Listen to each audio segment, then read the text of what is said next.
Lieve mensen, ten eerste willen we iedereen bedanken die gekomen zijn uit Vlaardingen en Schiedam. En breng spulletjes mee die u kwijt wil, dan kunnen we die ook verkopen. De Neuzelmarkt is misschien wel kleinste en gezelligste rommelmarkt in Vlaardingen.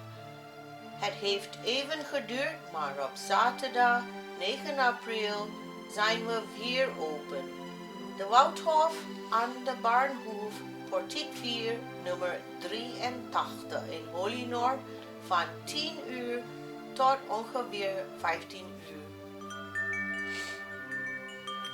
De Neuzelmarkt is al zo'n 26 jaar de oudste rommelmarkt in de stad met prettige prijzen. Al het geld gaat naar een goed doel, vakantie voor de ouderen, daar een fijne dagjes uit.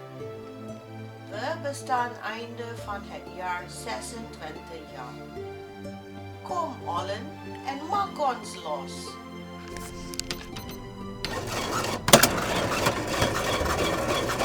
If you think that was wild and crazy, then click here to keep watching. And don't forget to subscribe. All you have to do is click here. And one more thing, take care of yourself and each other.